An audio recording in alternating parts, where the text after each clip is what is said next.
Buenos días. El título de la clase de hoy es tuberculosis. Para una mayor comodidad del alumno, hemos decidido dividir los contenidos de esta clase en partes.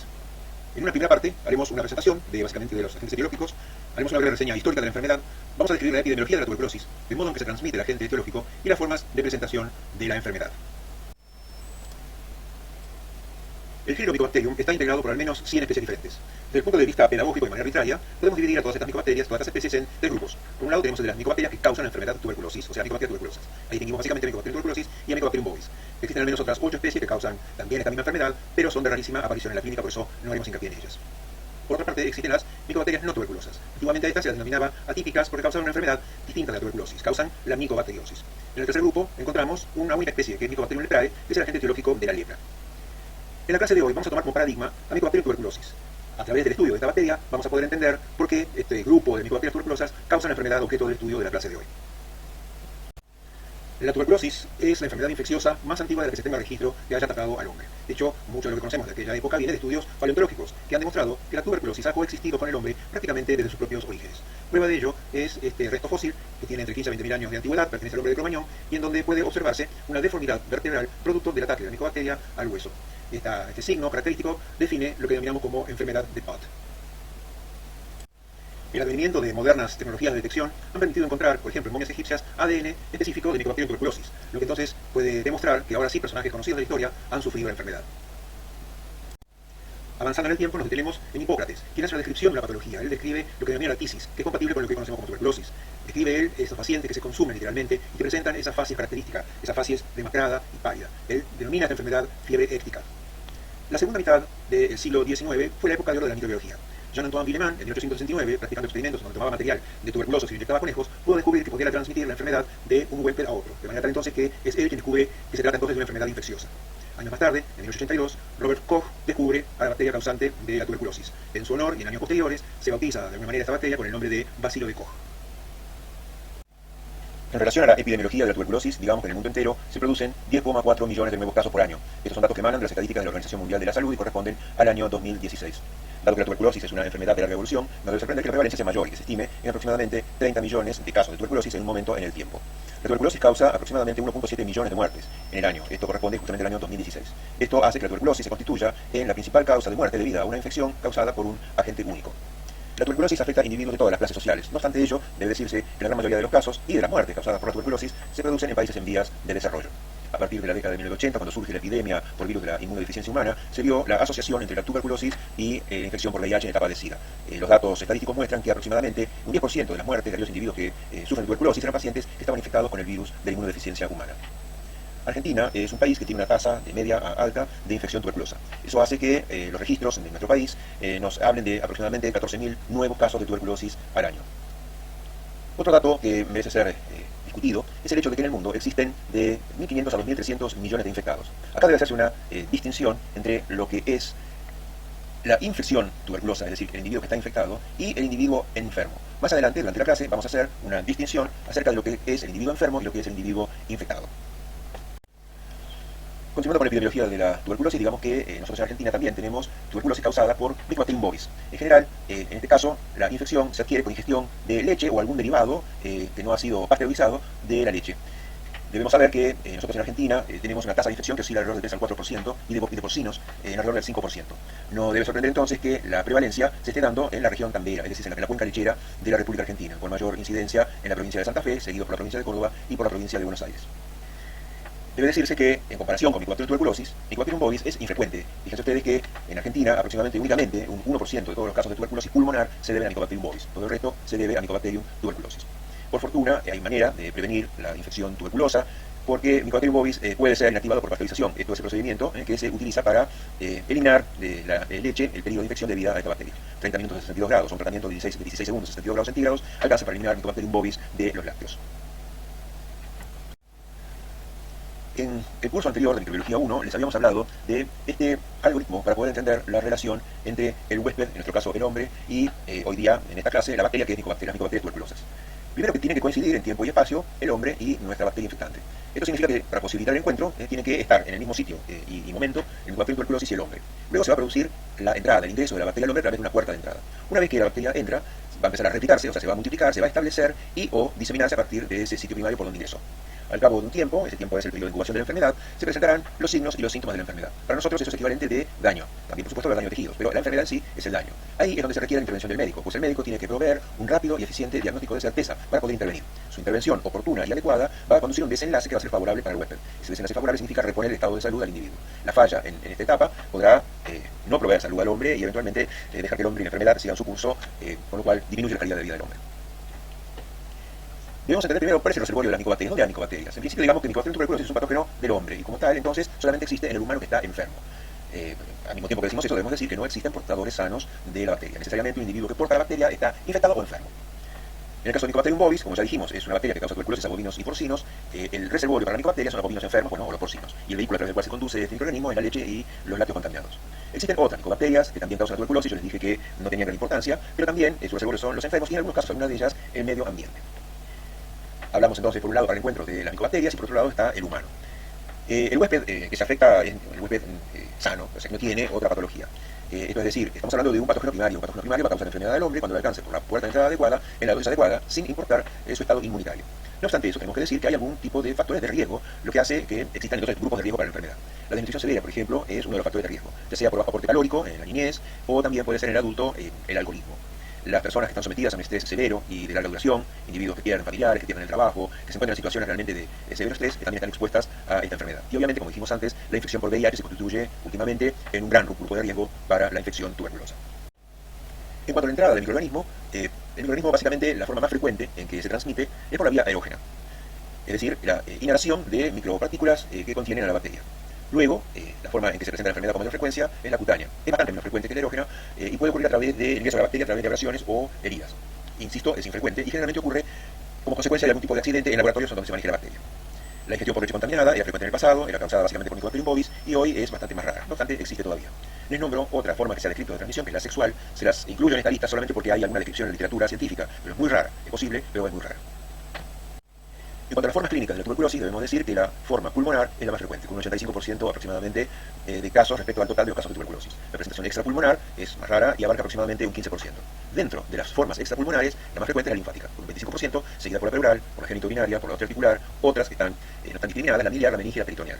Muchas veces, cuando hay presentación linfática o pleural o articular, generalmente es secundaria a un foco primario, generalmente pulmonar. Continuando con la etapa de ingreso, digamos que Mycobacterium tuberculosis debe prevenir de su reservorio para causar infección. Este reservorio necesariamente, como habíamos visto antes, es el otro humano enfermo. A este humano enfermo que es capaz de generar aerosoles por todos sus estornudos y contiene la bacteria, vamos a denominarlo paciente bacilífero. Este paciente bacilífero va a generar aerosoles, gotitas de fluge, que tienen distinto tamaño. Aquellas pequeñas partículas que tienen un tamaño superior a los 10 micrones tienen una masa suficientemente grande como para que puedan impactar en los cornetes nasales, y de esta manera hay que quedar retenidas y no progresan más allá. Aquellas gotitas que tienen un tamaño inferior a 10 micrones siguen su viaje hacia la vía respiratoria baja y llegan hasta el nivel alveolar. Allí, las partículas que tienen menos de 5 micrones de diámetro no tienen una masa suficiente como para poder caer, depositarse a nivel alveolar, y de esta manera son expiradas y son eliminadas. Aquellas microgotas, gotitas de flujo que tienen entre 5 y 10 micrones de diámetro son las que quedan depositadas y llevan hasta allí a la micobacteria. Se necesitan muy pocas micobacterias para poder causar la enfermedad. Fíjense que con solamente 10 bacterias que alcancen el tracto respiratorio bajo del individuo susceptible podemos infectar. Cuando uno habla de individuo susceptible, está hablando de un individuo que nunca antes había estado en contacto con una micobacteria tuberculosa y que no pertenece al grupo alguno de riesgo de los que hemos enumerado anteriormente. Esta forma en que se transmite la enfermedad ya era conocida desde fines del siglo XIX y siglo XX, y es por eso que, en cuanto a medidas preventivas, ya en aquella época se utilizaba lo que se denominaban las clases a la intemperie. En esta fotografía ustedes pueden ver un aula montada a la intemperie donde se da clase a alumnos de escuela primaria. De esta manera se reduce el riesgo de transmisión desde un posible alumno enfermo a otro por no estar encerrados en un ambiente, especialmente en la época invernal. Aquí damos final a la parte 1 de la clase. Los invito a continuar con la misma, la parte 2. Muchas gracias. Buenos días. Iniciamos aquí la segunda parte de la clase de tuberculosis. Durante el transcurso de la clase de hoy veremos cuáles son las interacciones tempranas que ocurren entre la micobacteria tuberculosa y las células del huésped. Vamos a tomar como modelo la infección pulmonar, es decir, la bacteria que ingresa por vía aérea al tracto respiratorio bajo del hombre. Veremos de qué manera se van generando las lesiones típicas de esta enfermedad, de qué manera la bacteria se va a diseminar a partir del punto de entrada vía los linfáticos. Veremos los eventos que conducen al desarrollo de inmunidad adquirida contra la micobacterium tuberculosis y hacia el final de la clase vamos a definir qué es la prima infección tuberculosa y qué es la enfermedad tuberculosis. Inicialmente, como vimos en la clase anterior, la bacteria, para causar enfermedad pulmonar, va a ingresar por la vía aérea. La bacteria va a llegar hasta las profundidades del tracto respiratorio y ahí se va a encontrar con las primeras células fagocíticas. Estos son los macrófagos alveolares. También va a encontrar células dendríticas. La relación que se va a establecer entre bacterias y células va a depender de una interacción que va a haber entre ligandos y receptores. Los ligandos de la bacteria, básicamente, son el lipoarábido manano, con alto contenido en manosa, y el fosfoinositol manano y otros ligandos. Hay al menos 20 ligandos distintos reconocidos. Y receptores, también hay unos cuantos receptores. Distinguimos a CR1, CR3, CR4, los Toll-like receptors, TLR2, TLR4, el receptor de Manosa. Fruto de la interacción entre estos ligandos y estos receptores, se va a producir la internalización de las micobacterias dentro de los macrófagos. En el caso de las células dendríticas, la incorporación está mediada por el receptor de C-Sign. A medida que van pasando los días, la interacción con el liporábido manano y otros ligandos con los receptores, especialmente el PLR2, va a promover la liberación de quimiotactinas y otras citoquinas por parte de los macrófagos. Distinguimos a IL-8, arantesa, MSP1. Estas lo que van a producir, estas quimiotactinas, es el reclutamiento de células. Inicialmente, por predominio de IL-8 va a haber mayor cantidad de células mieloides, pero prontamente se va a producir el reclutamiento de células mononucleares. Ahí van a venir entonces y se van a marginar los monocitos que vienen de la circulación, los linfocitos, las células natural killer y células dendríticas que son inmaduras en ese momento. Las micobacterias se empiezan a replicar dentro de los macrófagos sin ser atacadas por los mediadores de la respuesta inmune innata. Los eventos moleculares que ocurren dentro de cada célula y que impiden la degradación de la micobacteria ya fueron desarrollados plenamente durante el curso de microbiología 1 en la clase correspondiente. Para aquellos que no lo recuerden, se los invito a repasar la clase de bacterias que no toman la población de Gram del curso de microbiología 1. Fruto de estas interacciones y del acúmulo de células que provienen de la circulación, se va a empezar a conformar lo que es el primer evento que caracteriza la tuberculosis. Esto es la formación de un granuloma. Lo que va a haber es, inicialmente, va a haber macrófagos. Estos macrófagos, por expresión de ICAM1, van a comenzar a funcionar sus membranas y van a formar células gigantes. También van a estar las células dendríticas, también va a haber algunos leucocitos mononucleares, pero ya para esta etapa, como dije, están en menor cantidad. De esta manera se empieza a organizar lo que en definitiva después va a constituir el granuloma tuberculoso.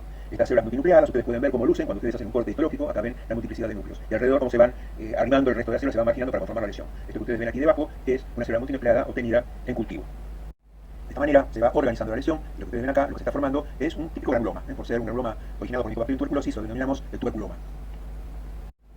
Ya han transcurrido entre 5 y 15 días desde el momento en que ingresó la micobacteria al huésped, y lo que se va observando es que hay una destrucción de macrófagos infectados por procesos ya sea de apoptosis o citotoxicidad mediada por las células natural killer. De esta manera, las bacterias que van siendo liberadas son recaptadas por los macrófagos sanos, y así la infección se va diseminando de célula a célula por continuidad. No hay activación de los macrófagos, prácticamente es nula, y tampoco hay degradación de las micobacterias. Mal puede haber degradación de las micobacterias, dado que no hay todavía instalada una respuesta inmune adquirida.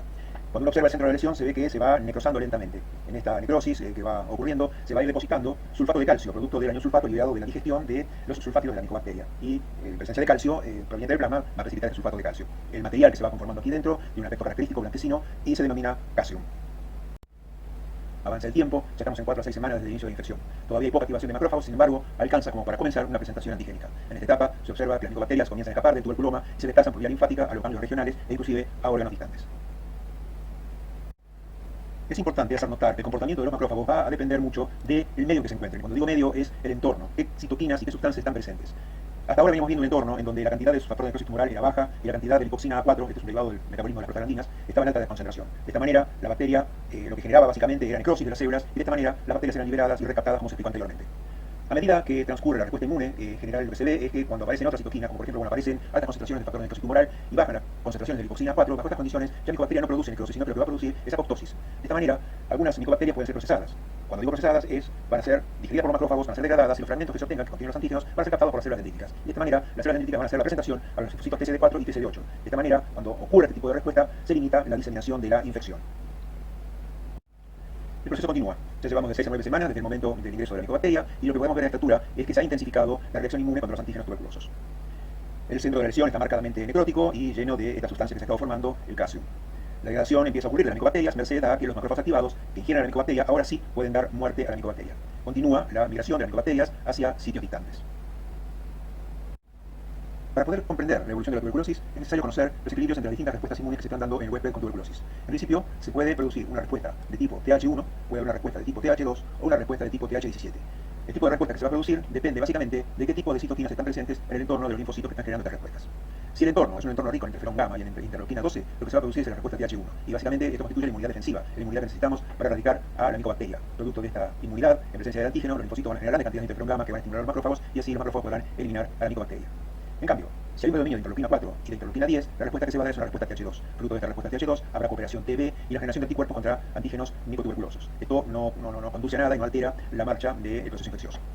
En un entorno rico en TGF, beta, interleuquina 6 o interleuquina 20 e interleuquina 23, básicamente lo que vamos a tener es una respuesta de tipo TH17.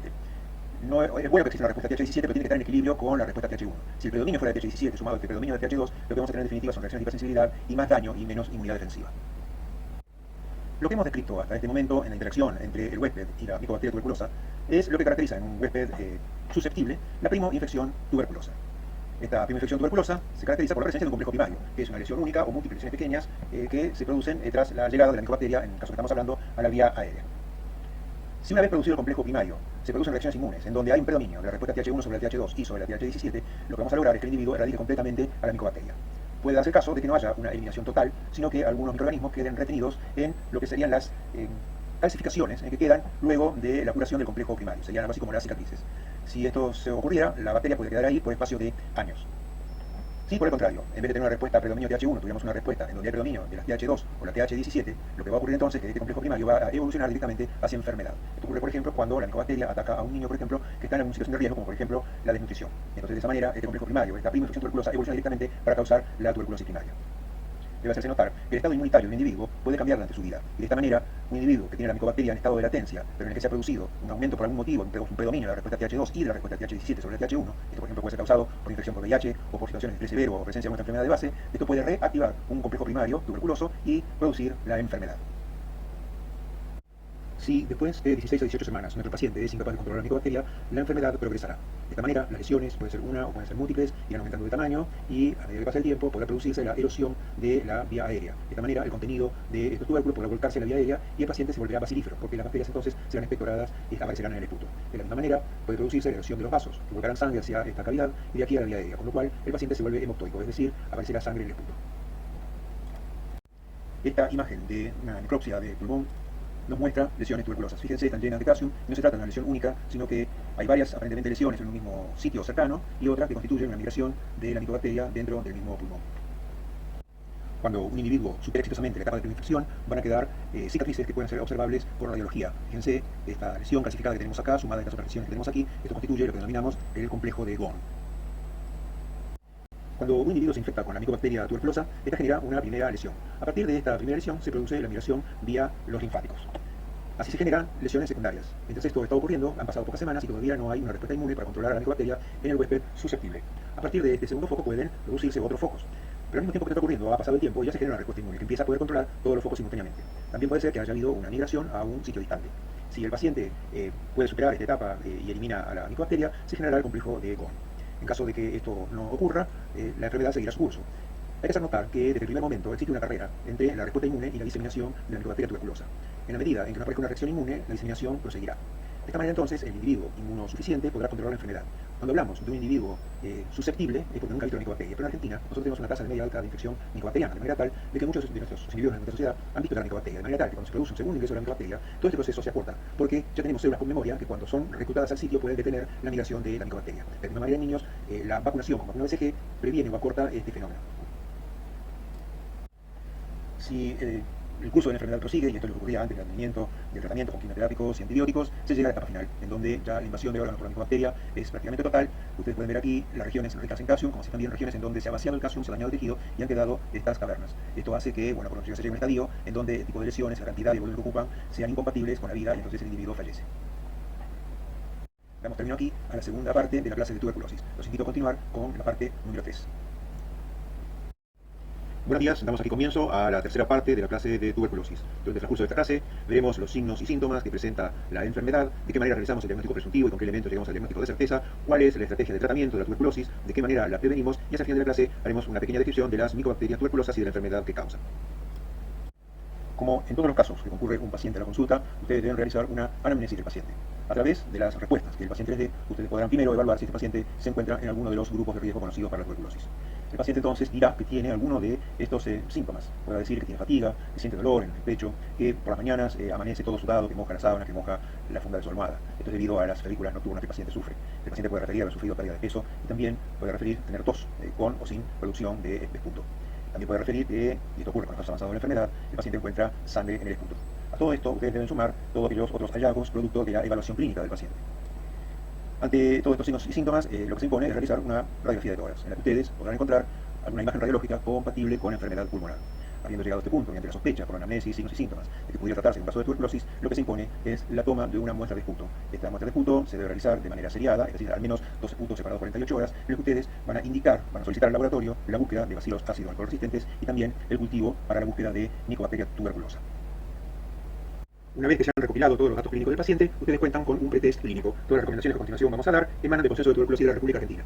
Si tienen muchos datos indicativos de tuberculosis, estamos entonces en presencia de un alto PC. Un alto PC sumado a una radiografía de tórax típica y al menos 2 vaciloscopías positivas, ustedes lo que deben hacer en este caso es iniciar el tratamiento convencional, pues asumen que el paciente debe estar tuberculosis. Obviamente, un tiempo después tendrá un resultado del cultivo que podrá confirmárselo. En el caso de tener un alto pretest clínico, pero no tenemos vaciloscopías positivas, mientras esperamos el resultado del cultivo, y si se trata de un paciente de menos de 60 años de edad y que ha experimentado una pérdida de peso de más del 10% y que nunca ha recibido previamente tratamiento tuberculoso, entonces en este caso vamos a instaurar el tratamiento por espacio de 3 meses. Al cabo de 3 meses se va a reevaluar el paciente y se va a verificar si existe o no mejoría clínica. En caso de existir mejoría clínica, esto nos está diciendo que eventualmente el paciente tenía tuberculosis, cosa que a lo mejor ya podemos saber a esta altura por el resultado del cultivo, y que el tratamiento fue exitoso. En cuyo caso continuaremos con el tratamiento convencional. Pero también puede ocurrir que el paciente mejore. En ese caso, de no haber mejoría clínica ni radiológica, se hace una reevaluación en un centro de mayor complejidad. Todo lo descrito anteriormente se hace en un centro periférico. Pero a partir de ahora debe hacerse la evaluación del paciente en un centro donde se realizará la amplificación por PCR con secuencias específicas o primers, consecuencias específicas para las micobacterias tuberculosas a partir de una muestra de esputo. En caso de no contar con una muestra de esputo adecuada, deberán obtenerse muestras por medios más invasivos. Específicamente será una broncofibroscopía y de no resultar una muestra adecuada deberá hacerse una biopsia pulmonar. Existen otros métodos también, pero cada uno per se no puede dar un diagnóstico, pero son indicativos de la posibilidad de la presencia de la tuberculosis. Por otro lado, existen los individuos que tienen un bajo o intermedio pretest clínico. En ese caso, la radiografía de tórax es atípica, no hay vaciloscopía positiva, pero podemos tener otro dato que suma, que es que el individuo sea esté infectado por el virus de inmunodeficiencia humana o que esté sufriendo una inmunodeficiencia. Si este fuera el caso, a este individuo directamente se lo debe evaluar en un centro de alta complejidad.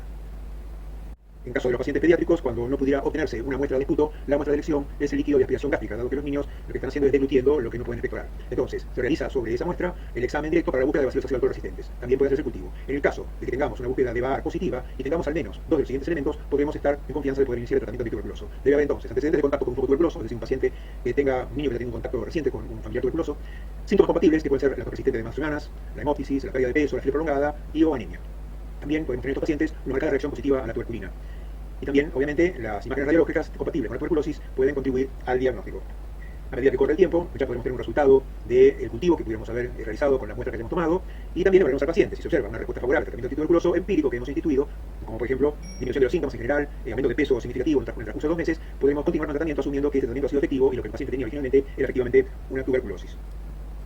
Para el diagnóstico microbiológico, las muestras obtenidas de los pacientes se remiten al laboratorio. Se realizan tinciones, o sea, frotis que van a ser tenidos mediante la técnica de Ziehl-Nielsen o por la técnica de tinción con auramina rodamina. En el caso de Ziehl-Nielsen, ustedes podrán ver los bacilos rectos o ligeramente curvos tenidos con fucsina, básicamente una vez de color fucsia. En el caso de utilizar la técnica de tinción con auramina rodamina, verán el frotis al microscopio de fluorescencia y podrán ver las micobacterias fluorescentes. Este método permite un rastreo más rápido y más eficiente de las micobacterias que sin fluorescencia son más fácilmente detectables. Una vez que se ha hecho esto, se procede a la homogeneización de la muestra en presencia de N-acetilhomocisteína en medio básico, con lo cual se destruyen las células que portan las micobacterias, se liberan las micobacterias y eso aumenta el rendimiento de recuperación de las micobacterias. Y con eso se realiza el cultivo.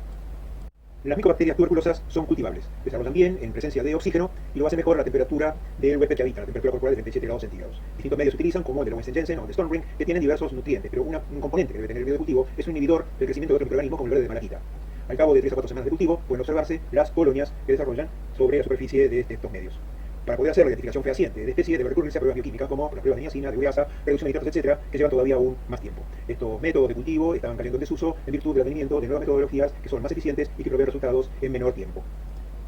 En la actualidad, el procedimiento que está siendo cada vez más utilizado para el aislamiento y detección de las micobacterias tuberculosas es uno de los métodos fluorométricos, en particular el Bacteria MGT 960. Para ello, en tubos se coloca el medio de cultivo que a su vez contiene un fluorocromo. Esto es una sustancia que, cuando es estimulada con radiación ultravioleta, despide fluorescencia. Entonces, en un tubo va solamente la muestra, en otro tubo va la muestra con el agregado de un inhibidor de crecimiento de micobacterias tuberculosis, y en otros tubos se van colocando individualmente un antibiótico quimioterápico para el cual se desea saber si la bacteria es sensible o resistente. Al cabo de 10 o 12 días podrá observarse fluorescencia cuando se produce el desarrollo de la micobacteria. Es lo que está ocurriendo acá. Cuando existe oxígeno presente en los tubos, este oxígeno genera un efecto de extinción o quenching que impide que el fluorocromo sea estimulado por la luz ultravioleta. Entonces no hay emisión de fluorescencia. Pero cuando el oxígeno ha sido consumido, entonces sí habrá fluorescencia. De esta manera se puede detectar en corto plazo, mucho más rápido que con un cultivo convencional, la presencia de las micobacterias tuberculosas. Más recientemente se ha desarrollado un método de amplificación como el Expert MTB-RIF. En este caso lo que se hace es una amplificación de secuencias específicas de ADN por la metodología de PCR en tiempo real. Se buscan entonces secuencias específicas de la micobacteria tuberculosa y también del gen que codifica la resistencia a la rifampicina. De esta manera, en apenas 120 minutos podemos tener la certeza acerca de la presencia o no de la micobacteria tuberculosa y además determinar si esta micobacteria es sensible o resistente a la rifampicina, que es uno de los antibióticos primariamente utilizados para el tratamiento de la tuberculosis. Una vez que se ha tomado la decisión de iniciar el tratamiento antituberculoso de un paciente, es importante conocer la susceptibilidad a los antibióticos de la bacteria causante de la enfermedad. Para esto existía, en la época en que el cultivo se hacía en el medio de Lowenstein-Jensen o algún otro medio de cultivo semisorio, el método de las proporciones. Dado que entonces los cultivos en este tipo de medios ya caen prácticamente en desuso, este método ha caído también en la obsolescencia.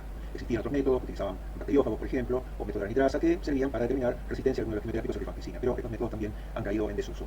La forma en que hoy habitualmente se determina el patrón de susceptibilidad a los antibióticos y quimioterápicos es, como les expliqué antes, con el Bactec MGIT 960, con el agregado de tubos individuales en los que cada uno se coloca el antibiótico para el cual se desea saber si la bacteria es sensible o resistente. También la amplificación de secuencias específicas en forma automatizada por el método de Expert, que de entrada nomás ya nos permite saber, después de 2 horas, si la bacteria es sensible o resistente a la rifampicina. De la misma manera, utilizando los cebadores o primers específicos, uno puede buscar por amplificación por PCR también la posibilidad de que existan otros genes que determinan resistencias a otros antibióticos. Con esto damos fin a la tercera parte de la clase y finalizamos aquí la presentación del tema tuberculosis. Muchas gracias. Buenos días. Damos aquí comienzo a la cuarta y última parte de la clase de tuberculosis. Durante el transcurso de esta parte de la clase veremos cuál es la estrategia terapéutica para combatir esta enfermedad, cuáles son las medidas de prevención que debemos aplicar y para finalizar cerraremos la clase con una breve descripción de las micobacterias no tuberculosas que causan la enfermedad del hombre y justamente la enfermedad que causan, que es la micobacteriosis. El objeto primario del tratamiento con drogas antituberculosas es la reducción de la carga micobacteriana. En efecto, cuanto menos micobacterias tengamos en el sitio de infección, más eficientemente el huésped podrá eliminar las micobacterias y así el paciente ir hacia el estado de salud. Se observa que durante la infección se generan mutantes resistentes, debido a la alta tasa de mutación que tienen las micobacterias. De esta manera, si se instituyera un tratamiento con un único agente quimioterápico o antibiótico, podrían seleccionarse estos mutantes resistentes. De manera tal entonces, que al cabo de un tiempo, prevalecería esta población de resistentes y causaría entonces así la enfermedad sin poderse erradicar la micobacteria. Por eso, la estrategia que se utiliza es la combinación de múltiples drogas antituberculosas que se administran por periodos prolongados. Contamos para el tratamiento de la tuberculosis con las drogas de primera línea y las drogas de segunda línea. Las drogas de primera línea son las de elección, que se utilizan para el tratamiento y tienen ventajas sobre las de segunda línea, que tienen que ver con que tienen menos efectos colaterales indeseables para el paciente, que son de más bajo costo, que tienen mejores propiedades farmacológicas. También tenemos para las micobacterias atípicas otros medicamentos como la claritromicina. De esta manera entonces el tratamiento convencional se compone de 4 agentes: isoniazida, rifampicina, fiacinamida y al menos uno de estos dos estanbutor o streptomicina, que se van a administrar por 2 meses. Al cabo de 2 meses se quitan 2 de estos drogas y se continúa el tratamiento con isoniazida y rifampicina por 4 meses más. Los problemas que hemos tenido es que la presión selectiva que uno aplica con el tratamiento sobre la comunidad ha hecho que aparecieran cepas multiresistentes de Mycobacterium tuberculosis, es decir, Mycobacterium tuberculosis resistente simultáneamente a la isoniazida y rifampicina. Fíjense la importancia de este hallazgo, toda vez que el tratamiento convencional implica 4 meses de tratamiento justamente con estas 2 drogas.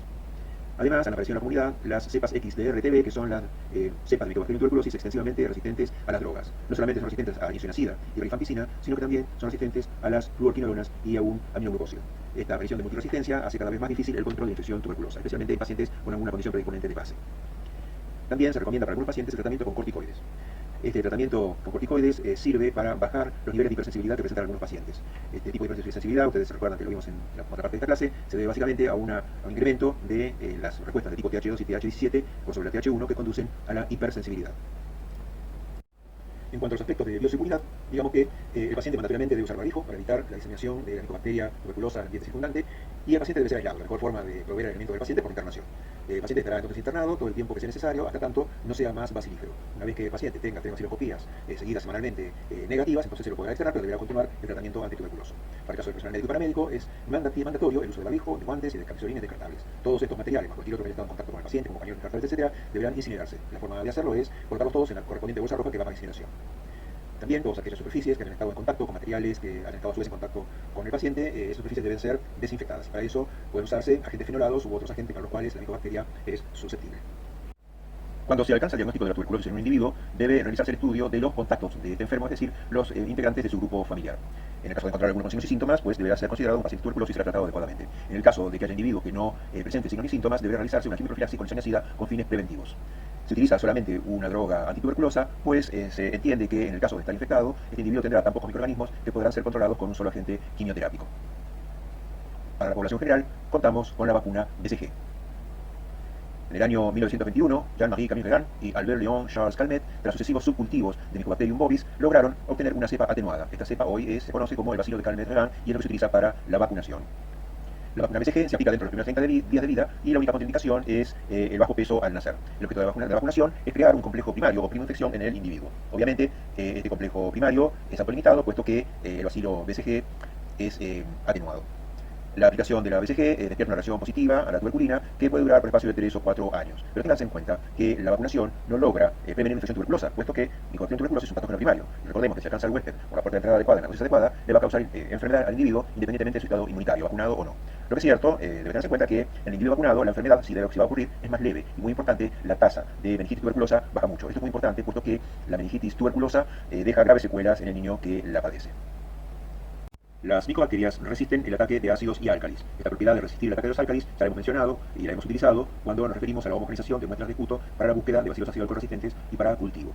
Asimismo, las micobacterias presentan resistencia a la mayoría de los desinfectantes. Para poder eliminar micobacterias de superficies inanimadas, podemos utilizar fenol, glutaraldehído, etanol al 70% y también los hipocloritos. Merced a la constitución de sus envolturas, las micobacterias resisten la desecación. Al mismo tiempo también, las micobacterias son sensibles a la luz solar. De esta manera, un esputo emitido por un paciente bacilífero y que queda en un lugar al abrigo de la luz solar se constituye en un riesgo epidemiológico porque la micobacteria puede sobrevivir viable por espacio de 10 a 12 meses. De esta manera entonces, la prevención es un hecho también cultural. Fíjense este cartel que figura aquí en este grabado, esto es de un tranvía a principios del siglo XIX en Alemania, en donde se observa este cartel que dice "Nix in den Wagen stücken", es decir, no salivar dentro del tranvía. Esto es un cartel que obviamente tiene fines preventivos. Hasta este momento en la clase veníamos hablando de las micobacterias que causan la tuberculosis. Pero existen otras micobacterias denominadas no tuberculosas o atípicas que causan otro tipo de enfermedad, que no es la tuberculosis. Durante mucho tiempo fue útil la clasificación de Runyon. Esta clasificación distingue las micobacterias de crecimiento lento y las de crecimiento rápido. Crecimiento lento significa que desarrollan tan lentamente como lo hacen las micobacterias tuberculosas, mientras que las de crecimiento rápido crecen tan rápidamente como para formar colonias visibles después de 10 a 12 días de cultivo. Comparado eso con el tiempo que necesita una micobacteria tuberculosa para generar colonias en cultivo, que es de más de 3 semanas, 3 a 4 semanas por lo menos. Dentro de las de crecimiento lento distinguimos a las micobacterias no tuberculosas no pigmentadas o acromógenas y las pigmentadas. Dentro de las pigmentadas están aquellas que generan pigmento solo en presencia de luz, mientras que están las espotocromógenas que van a producir pigmento con o sin luz.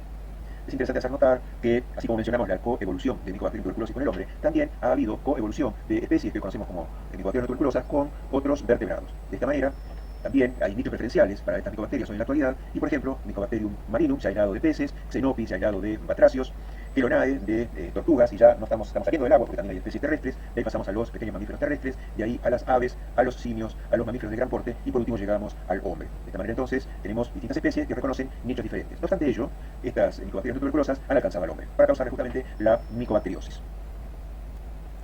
Las micobacterias no tuberculosas se encuentran preponderantemente en el medio ambiente. Desde ahí se transmiten a los huéspedes definitivos, es decir, en este caso a nuestro hombre. Son bacterias oportunistas que van a desarrollar mejor cuando se las cultiva a temperaturas por debajo de la temperatura corporal humana. Obviamente existen excepciones. Para poder identificar la presencia de una micobacteria no tuberculosa en un material humano, se realizan los mismos procedimientos diagnósticos que hemos explicado hasta ahora para las micobacterias tuberculosas. Obviamente, la búsqueda de la especificidad de especie puede buscarse utilizando, si se usa métodos de amplificación, habrá que utilizar observadores específicos de especie para cada una de las especies que se están buscando. Un hecho preocupante de estas micobacterias no tuberculosas es que constitutivamente presentan una muy alta resistencia tanto a los antibióticos como a los agentes quimioterápicos. Por lo tanto, cuando un individuo adquiere una enfermedad por estas micobacterias no tuberculosas, es muy difícil controlar la micobacteria. Se observa que existe una alta prevalencia de la infección por micobacterias no tuberculosas en los pacientes que al mismo tiempo tienen infección por el virus de la inmunodeficiencia humana. En el caso de los individuos con infección por VIH, y especialmente aquellos que entran en la etapa de SIDA, puede observarse que la infección pulmonar no se da de la manera característica como se da en la tuberculosis. Es decir, en el individuo que tiene una inmunodeficiencia no hay posibilidad de conformar la típica lesión tuberculosa que sería el granuloma. Y por eso entonces en estos individuos la infección no se da en forma típica, y de ahí típica de la tuberculosis, sino en forma atípica, y por esta enfermedad tiene otro nombre, la micobacteriosis. Obviamente en individuos que están infectados y que además hay coinfección con SIDA, o sea con HIV en estado de SIDA, y si al mismo tiempo consideramos que existe una alta resistencia a antibióticos y quimioterápicos, nos debe sorprender entonces que el pronóstico en estos pacientes sea muy malo. Presento aquí la bibliografía recomendada. Los capítulos 17 y 18 del libro de Sordelli se encuentran a su disposición en el sitio web de la cátedra. La bibliografía especializada solamente debe ser utilizada para ampliar conocimiento y nada más que ello, puesto que exceden los contenidos del programa de la asignatura. Con esto damos fin a la tercera parte de la clase y finalizamos aquí la presentación del tema tuberculosis. Muchas gracias.